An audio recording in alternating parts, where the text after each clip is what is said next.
Hello and welcome to the Patreon exclusive edition of Black, White, and Red All Over. I'm Victor Dandridge. Ryan Seymour. And we're going to try to get through The Empty Man. This is like one of the most uplifting stories of the year. It was created by a dude named Jesus, and it still doesn't make me feel good. It's probably Jesus. It is Jesus. Yes. I see the accent mark. Okay. Boom Studios, Colin Bunn. You said that there is a precursor series. Yeah, there was I think, a 4-issue miniseries that came out a couple years back. Okay. Called Empty Man, and in that there's a particular viral outbreak. Okay. Where people assume it's a virus. They really can't pinpoint where it comes from. How it gets transmitted from person to person.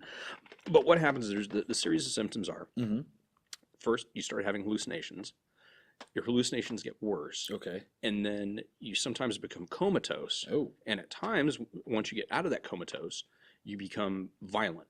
Not necessarily to yourself, not necessarily to other people, but it's never a good thing and it ends with death. A lot of times the death happens before it. Let's not take away from the magic. That's a lot of suck. Let's not take away from the magic of this book. So, we are coming to the series, The Empty Man, which is a sequel, I guess. Yep. Okay. Page 1. Mind you, no, wait, hold on. I didn't want to review this book, okay? It was dark. Like, when we read it the first time for the free episode, thank you for watching, we were like, this is a dark book. It's a very dark book. So when we come to this, we're ready to review for you guys the spoiler-filled. We go as far as to roll a 6-sided die to figure out which one we're going to do. And this book was, if you rolled a 5 or a 6. Where I rolled, it was a 6. I tried to circumvent it, and I rolled again. It was a 6. I dare not roll a third time. Somebody does, though. Shout at the devil over here. Luckily, it was a 5, so it's not as terrible. But it still would have been the same freaking book, okay? So we couldn't escape this book. I feel a certain kind of way. 665, Neighbor of the Beast.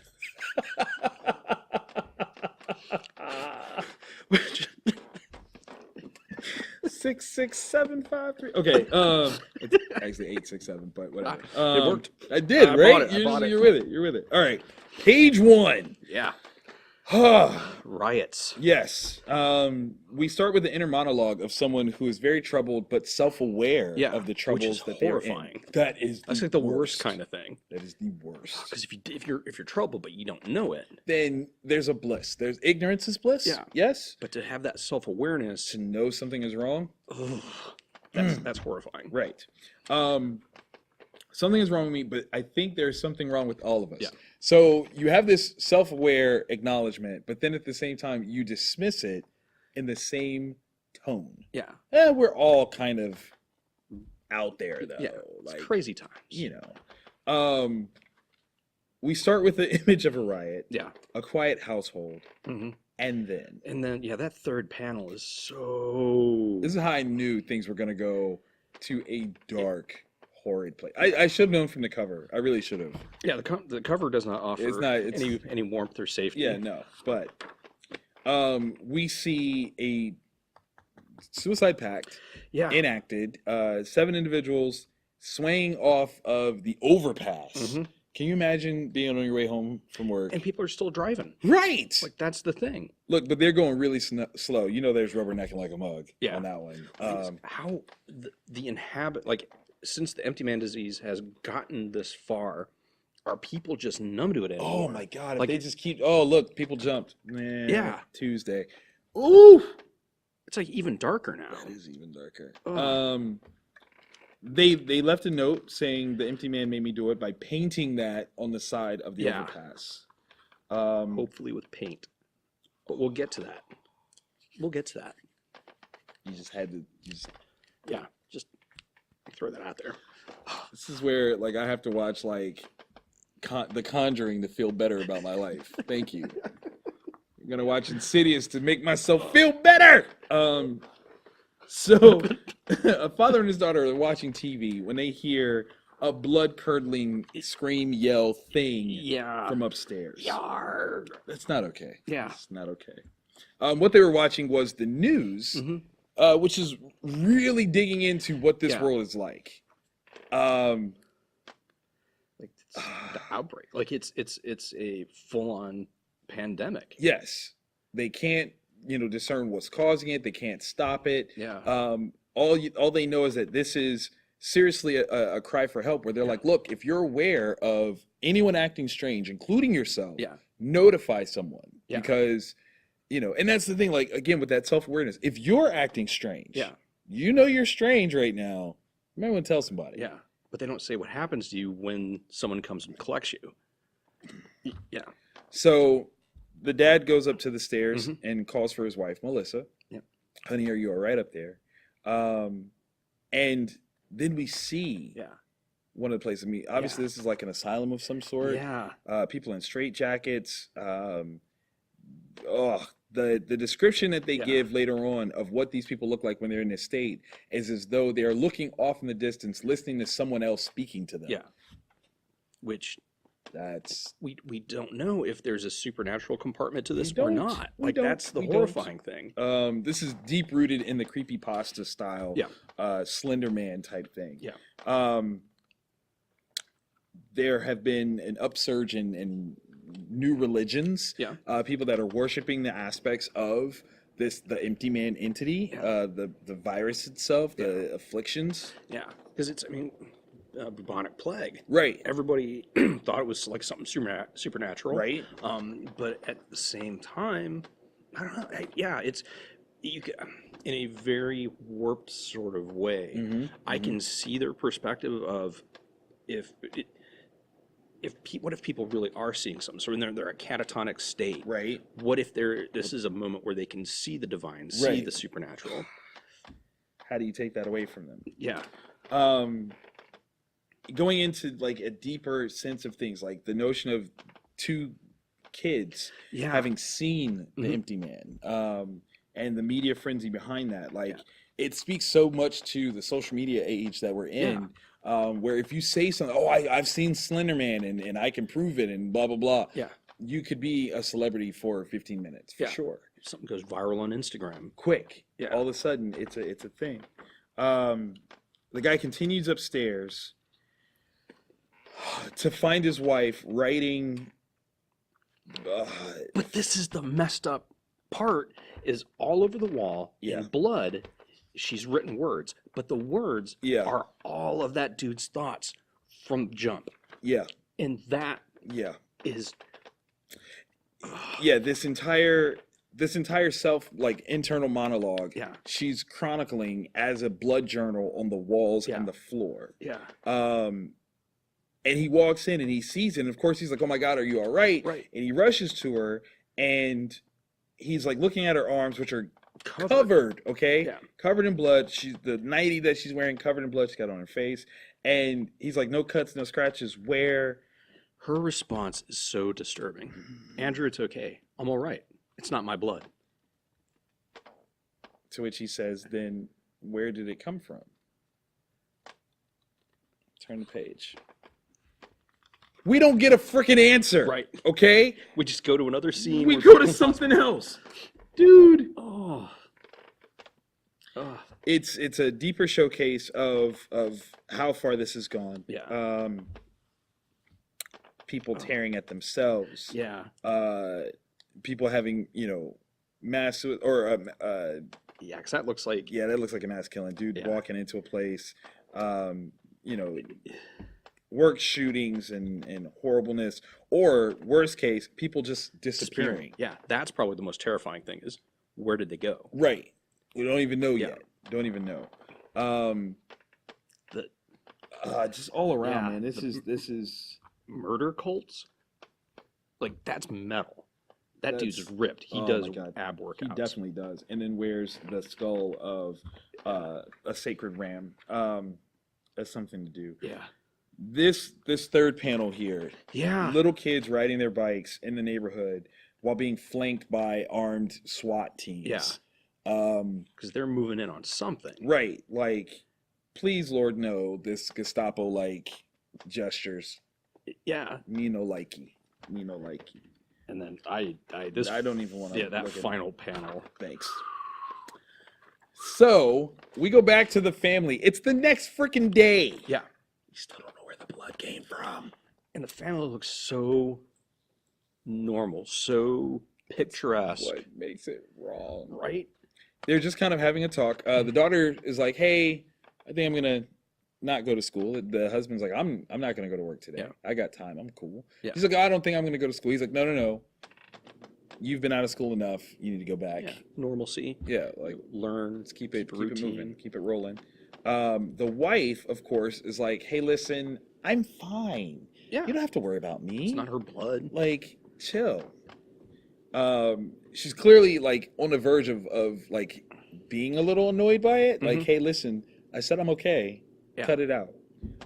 She goes to is that an apple? Yeah, she's trying to cut an apple to eat for breakfast. No knives. No, actually, None. there's no silverware at all. At all, because you could do some damage with a spoon. Yeah. If you're dedicated enough. She starts getting agitated, wanting to know where the knives are. Right. And the husband is just like, they're not there. Let me do this for you. I'll Let me for cut you. this for you. And then mom empty mans on him. She goes for him. Yeah. I mean, we're talking like, listen, we're talking Lord of the Rings. Oh, that scene. Yes, where Frodo is talking to Bilbo, and all of a sudden Bilbo goes and wants the ring, and he has that face. Yeah. This is what's going on. Her face changes. Like that elbow crick. Like, oh yeah, that's not okay. Okay. Yeah. The things that scare me in movies is when people do normal things abnormally. If she just went like this, not so much. The fact that it does this little. Yeah. Yeah. I don't like that. I don't like it at all.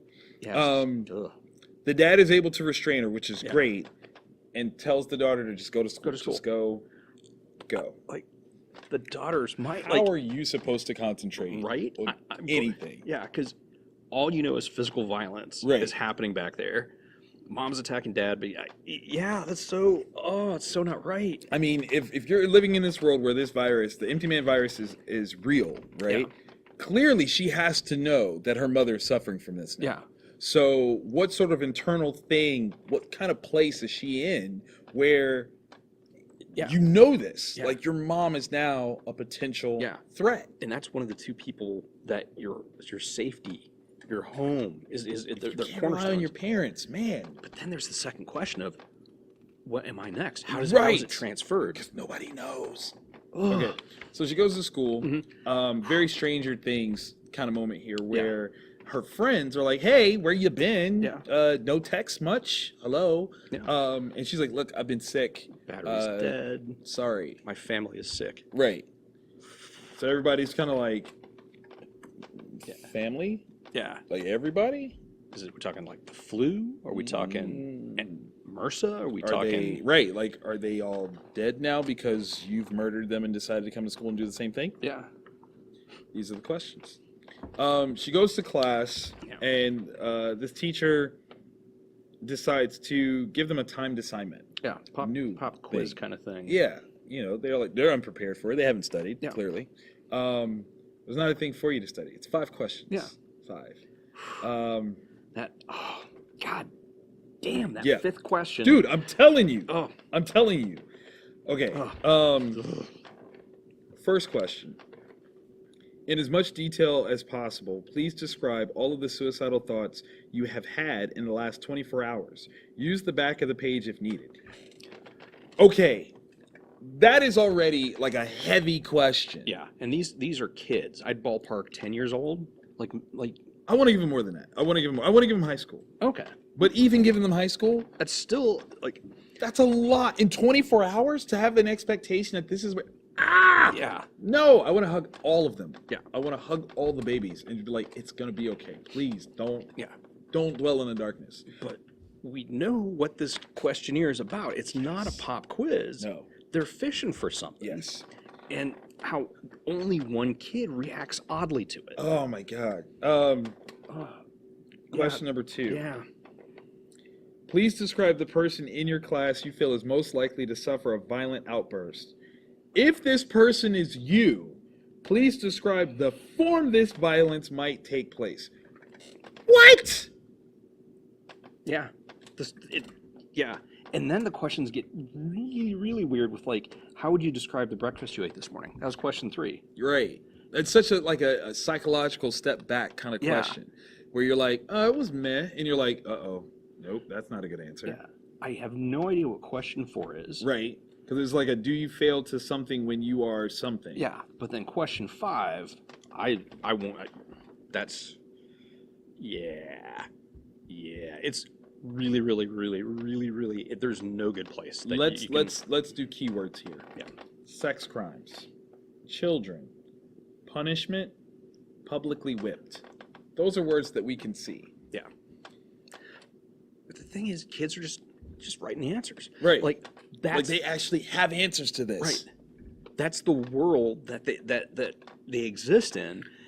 I'm gonna go home and I'm gonna read All-Star Superman. That one particular was that issue 10, Yeah. I think it is. No. Is it issue 10? Which issue is that? It might be issue 10, where the young lady is gonna jump off of the roof. Mhm. I'm just gonna read that page over and over and over just to feel some light. 'Cause there's not Oh, a ray of jeez, this thing is dark.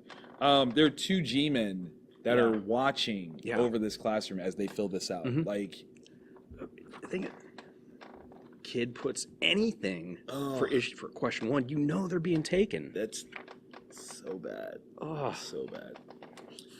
We're back at the house, Yeah. where the father's watching TV. He looks sullen and beat down emotionally, man. yeah, like right? Ugh. You know that your wife, that the potential love of your life, has this, Yes. and you're on a clock. to see how bad. Oh, Yeah. Because is she going to kill herself? Is she going to kill you? Is she going to kill your daughter? What is, or is she just going to disappear? What? what level, what way does this play out? Yeah. Not good. Not is what good. It is.